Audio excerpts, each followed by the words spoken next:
Hi guys, thanks for tuning in to another video on ForgottenWeapons.com. I'm Ian. I am here today at the Rock Island Auction Company. I'm taking a look at some of the guns that they're going to be selling in their upcoming June of 2016 regional auction. And they happen to have a Webley model of 1905. Now, you may have seen a gun that looks like this before. Webley made quite a lot of these little 32 caliber self-loading pistols. And they also licensed the design to Harrington and Richardson in the US, and a whole bunch of them got made here as well. However, the 1905 is the very first iteration of the 32 caliber Webley pistol, and it's got some really interesting details to it.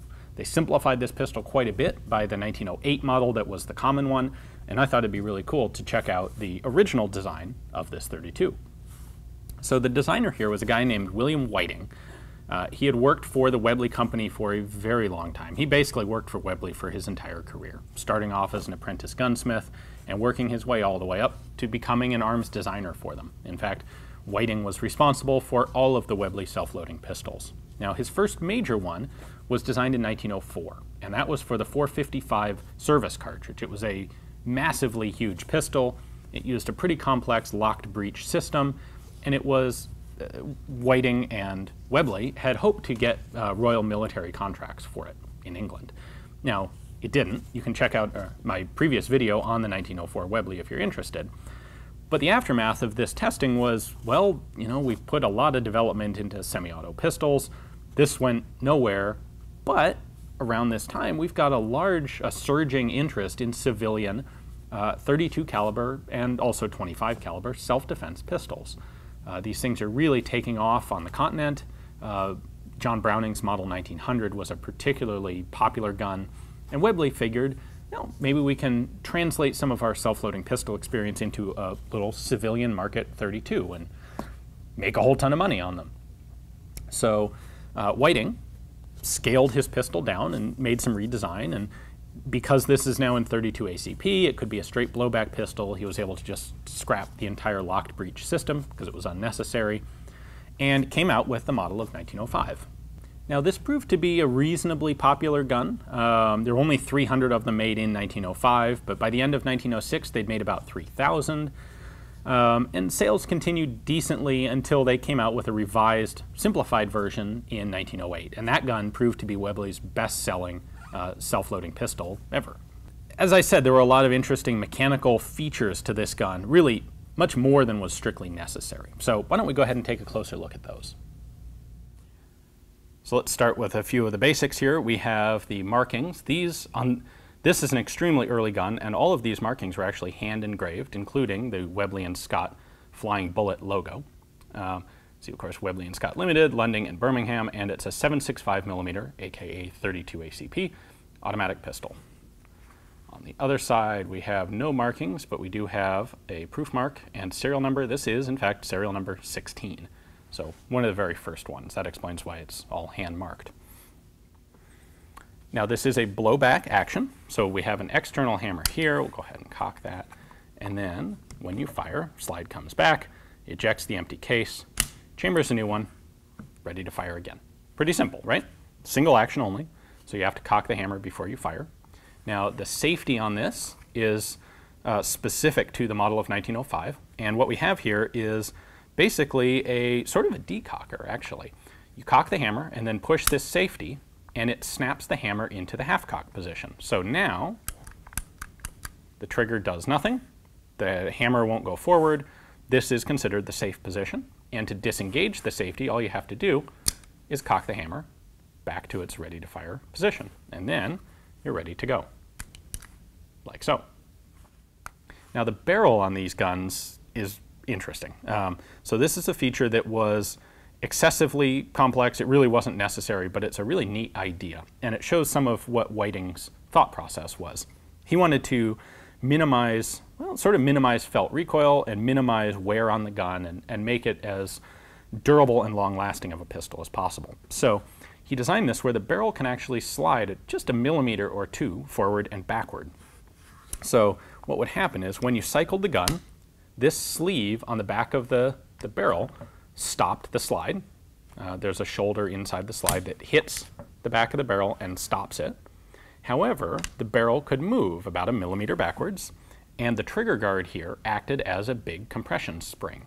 And so this, the barrel moving backward would actually act as a recoil buffer in concert with this spring.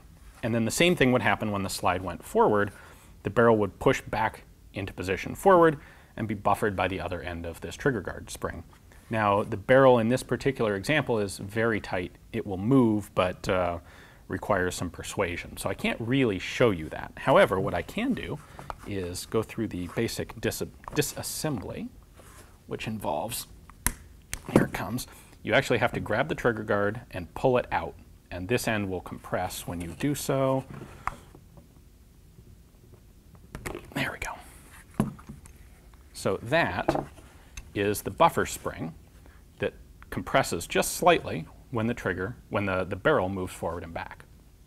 Now, one of the issues that Whiting would find that he had with this pistol was, as you just saw, that takes some effort to get out.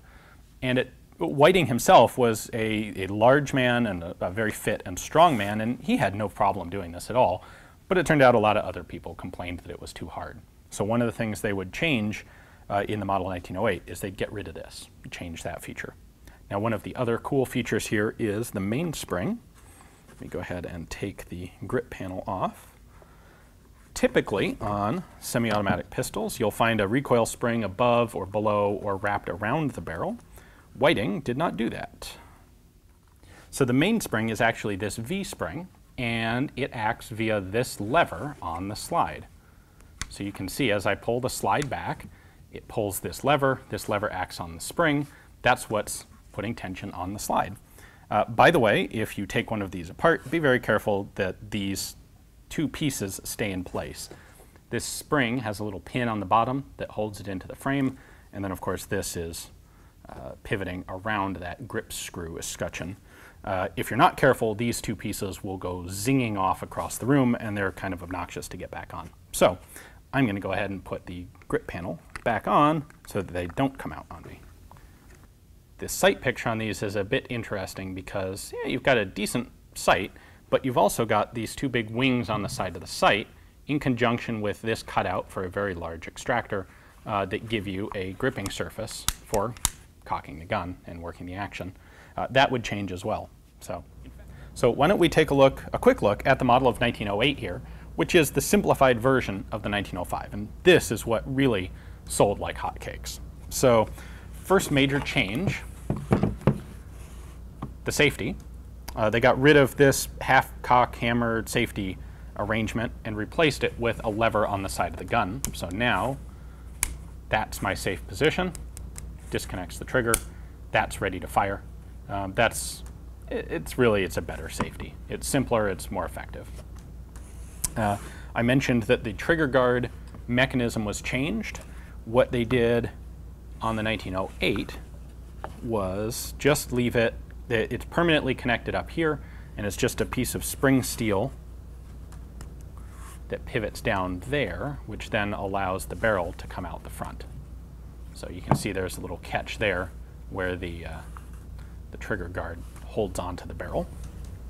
And of course, by changing this design, the 1908 got rid of this whole recoiling barrel trigger guard as a buffer feature. Really, as a practical matter, with a 32 ACP, that simply wasn't necessary. So they were able to simplify the gun, make it cheaper, make it easier for people to disassemble by getting rid of that feature. Lastly, the sight picture changed on the two guns.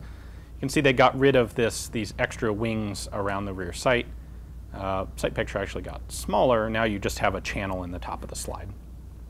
Now, allows this to fit in the pocket a bit more conveniently. So one of the reasons that this pistol really was so popular was it was really competitively priced. In 1905, when this came out, you could buy, in England, a Browning or a Colt model of 1903 for 85 shillings. You could buy a Browning model 1900 for 65 shillings, or you could buy a Webley 1905 for 42 shillings and 6 pence. So almost half the cost of a Colt 1903 for, to many people's minds, basically the same sort of thing. So it was a very cost competitive pistol, and that certainly helped it. There are very few of the 1905s left today. This one is actually serial number 16, an extremely early gun, and pictured in one of the Webley reference books, which was handy for me in looking it up. At any rate, if you'd like to add this one to your collection, I don't know that it will be half the price of a Colt 1903, but we'll find out when it goes up to auction. If you take a look at the description text below, you'll find a link to Rock Island's catalog page on this guy, and check out their pictures and their category description and place a bid right there online if you're interested. Thanks for watching.